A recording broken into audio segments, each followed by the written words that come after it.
This video is for business leaders who want to maximize the motivation and productivity of themselves and their workers by using the first, next, and one thing.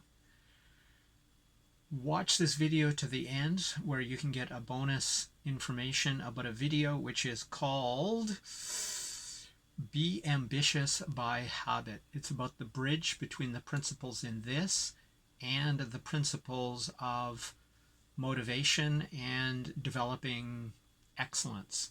And excellence is largely based in habits because to produce excellence, you need to do something repeatedly to train your brain and do something called neuroplasticity, that is, rewire your brain to do that better and better. And the only way that really happens is by repetitive practice, regardless of what some other people may claim. That's what the science says. So this is pretty simple. As I said, I broke it down. The name of this episode, Crush It Club 2018, The First, Next, and One Thing, is the title that I also introduced it by. And the reason I did this is because those are the principles and the order in which they are most important. And it's also a commentary on another similar but not identical. There's a book by, I'm not sure remember who the author is, but the book name is The One Thing, and though it's good, it is limited in application. I will talk about that actually as the third portion of this video. So the first thing, what this really means is first thing, absolutely immediately. This could be immediately after you get out of bed, immediately after, in my case, I meditate, which is my true first thing, is I meditate first because it guarantees I get it done. Then I usually eat, and then the first next thing, which would be the equivalent to work. So what I mean when you're talking about the first thing, the thing that is most important for you to get done, you do it immediately. And I mean immediately. Immediately upon waking, if that's a luxury you can do, or how you've set up your day. If not immediately upon waking, immediately when you get to work, not second or third, shy of an emergency. This is what you must do and what you must do first to assure you get it done above all else. So essentially what this is you must complete it first, because not only because you designed it that way, but because you have, after thoughtful reflection and planning, seen that this is the best or one of the best, and we'll address that in a moment, things that you need to do, the highest leverage things that you can do to achieve what you need to achieve for the day, the week, the month, whatever it happens to be. So it's really important because of this that you choose this activity carefully, but you don't want to overdo and basically get involved in analysis paralysis to find this.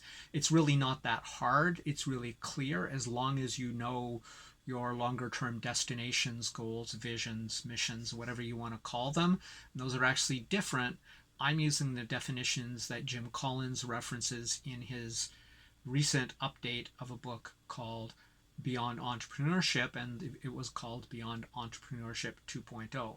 The other author of the book is deceased, but he published it, being a classy guy, giving him posthumous credit because a lot of the material comes from the previous book, but this has been an expansion on that text. So then the next part is that you should do these things not weekly but daily, unless it's something specific like a meeting, a group, a mastermind group, whatever it is you're involved in, that by necessity has to be no more than once a week. Daily works better, and you can put it this way: frequency beats time. That is, they would think it would be retarded, ridiculous for anybody to propose, I'm going to exercise for the next 12 hours so I don't have to go to the gym for the next 2 weeks and thereby save time in the transportation, everything else. That would be retarded. And I mean that in the politically incorrect sense. Sure, why not?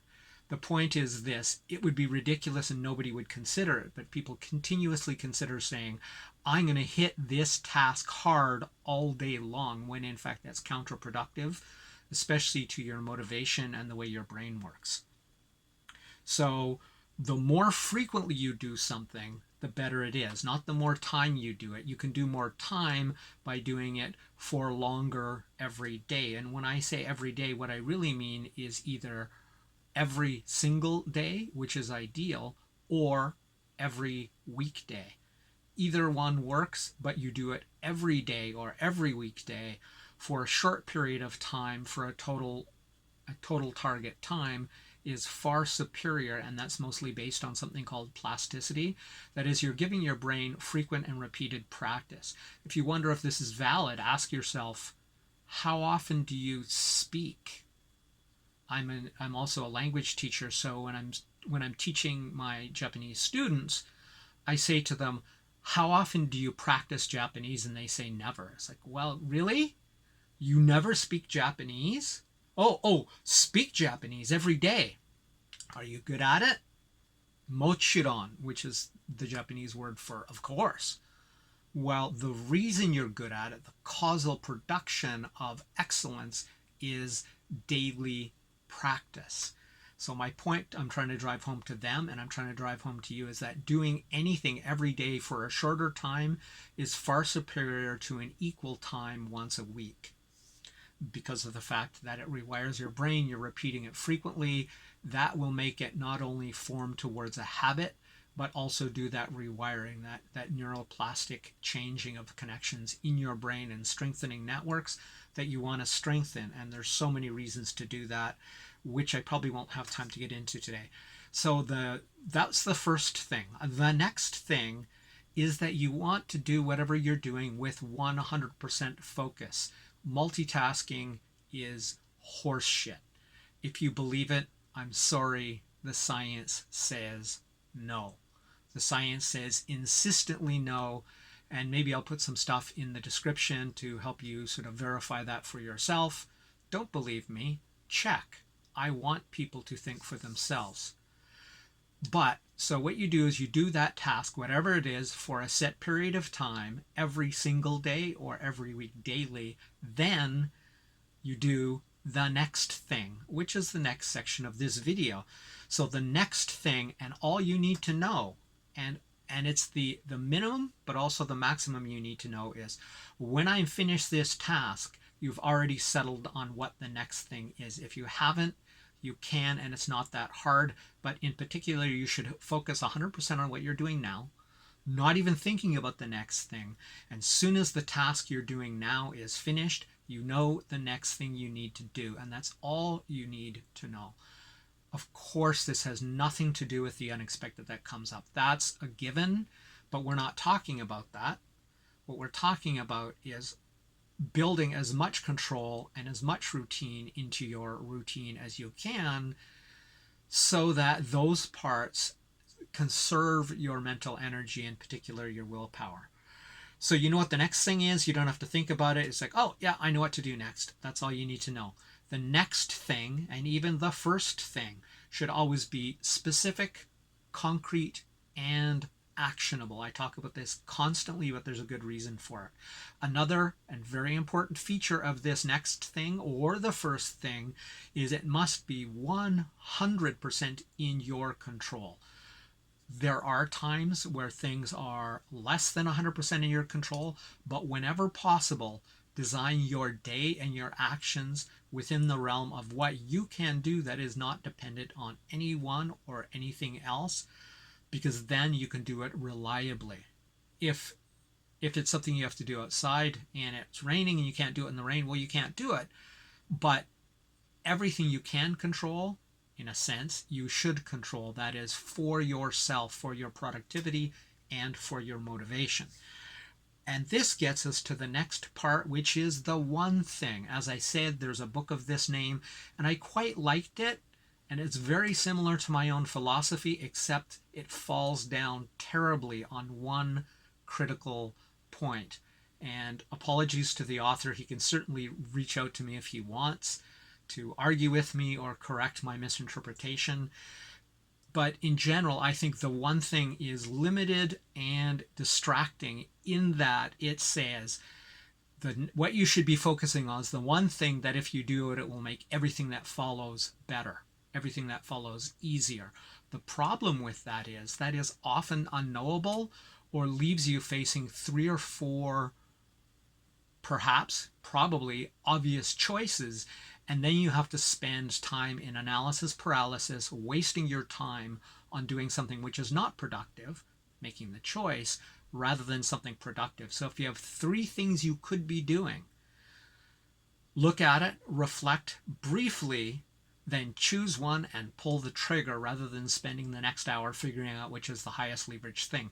Because anytime you're making a choice and not acting on that choice, you are not being productive. So that's one of the productive components I'm talking about in this episode. So that's really what it comes down to. And if you're not sure, just make your best guess and pull the trigger. The world will not fall apart. If you find that another one would have been a better choice, you know that for tomorrow and you can change it. You should always have dynamic flexibility in your plans, your actions, and your choices. But make a choice, pull the trigger, move toward something rather than moving toward planning to plan to make a decision, which is what has really happened, especially as I've learned recently from somebody who's been a long time in or project management, has been embarrassingly, ridiculously stuck in that forever. It's one of the reasons when I took a short course on it, I quit the course because I realized it was basically an unproductive waste of my time because of the way they were approaching it. Okay, so you pull the trigger on your best guess, you act immediately, and then the final thing you do is you iterate from the results. If it doesn't work, as I've already talked about, but if it doesn't work, adjust. Or if it works fantastic, but you find a tweak, tomorrow you can tweak it.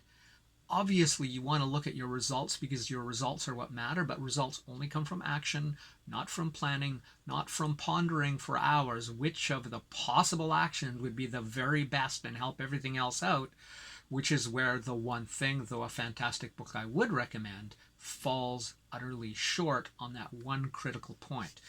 So that's it for the main information. So I promised to give you a bonus video, or if I didn't, damn it, I forgot to do that.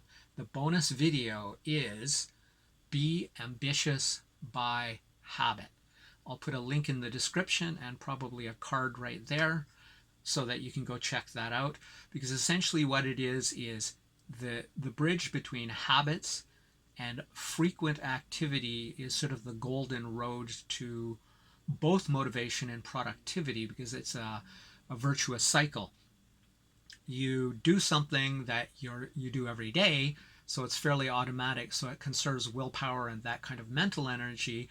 And because you do it every day, you're good at it. And because you're good at it and you're taking action rather than trying to make unnecessary decisions, you make progress. And progress is one of the number one intrinsic motivators in our neurology. You see, you are ahead of where you were yesterday because you did it yesterday. You remember it. You remember how to do it. There's just so many benefits to doing it every day or every weekday, and doing it continuously, iterating when necessary, and focusing 100% on one task. That's it for Crush It Club 2018, Motivation and Productivity, the first, next, and one thing. If you enjoyed this episode, please share the love by sharing this video. My name is Tim B. Green. Bye for now.